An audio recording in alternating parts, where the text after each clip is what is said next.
আসসালামু আলাইকুম, সবাই কেমন আছেন? আশা করি অনেক ভালো আছেন। আজকে আমি গরুর মাংস আর আলু দিয়ে লাল ভুনা করব। এদিকে আমি ফ্রিজ থেকে গরুর মাংসগুলো আমি এনেছি আর হাত দিয়ে ছুটানোর চেষ্টা করতেছি।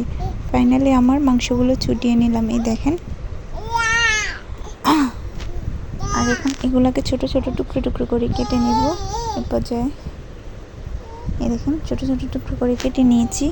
আমি আলুও ছোট ছোট এবং মাংসের মতো টুকরো টুকরো করে নিয়েছি। আলু, মাংস, আদা, রসুন, পেঁয়াজ সব কিছু আমি রেডি করে নিয়েছি। এরপর যে আমি কড়াইয়ের মধ্যে তেল দিয়ে এর মধ্যে পেঁয়াজ দিয়ে দিলাম। পেঁয়াজগুলো একদম লাল লাল করে ভেজে এর মধ্যে দিয়ে দিব গোটা গরম মশলা, তেজপাতা, এলাচি, দারচিনি, এগুলো দিয়ে আরেকটু নেড়ে ছেড়ে এর মধ্যে দিয়ে দেবো আদা রসুন বাটা। দেখেন আমি আদা রসুন বাটাগুলো দিয়ে দিচ্ছি।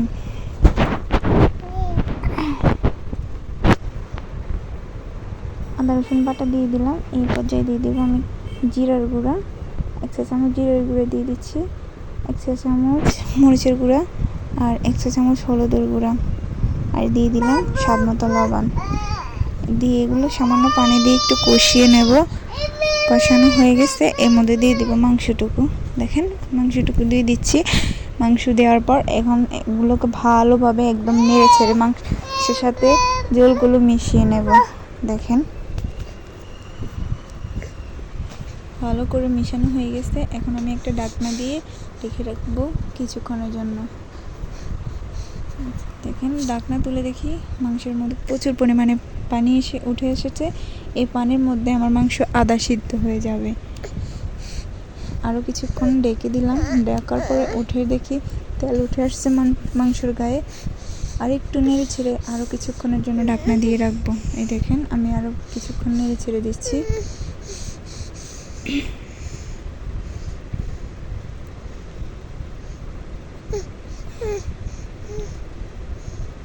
এরপর যে আমি ঢাকনা দিয়ে আরও কিছুক্ষণ রেখে দেব। এই তো পানিগুলো একদম মাংসের গায়ে গায়ে এসে গেছে। এখন আমি কিছুটা ঝোলের জন্য পানি দিয়ে দেব। পানি দিয়ে এগুলোকে আর একটু সিদ্ধ করে নেব। এরপর যে আমি আলু টুকরো করে রাখছি যে ওই আলুগুলো দিয়ে দিচ্ছি। দিয়ে আরও কিছুক্ষণ নেড়ে ছেড়ে ঢাকনা দিয়ে রেখে দেব। আরও বেশ খানিকটা সময় নিয়ে রান্না করার পর আমার রান্নার ফাইনাল লুক দেখতে আপনারা প্রস্তুত থাকেন। এই তো আমার রান্নার ফাইনাল লুক।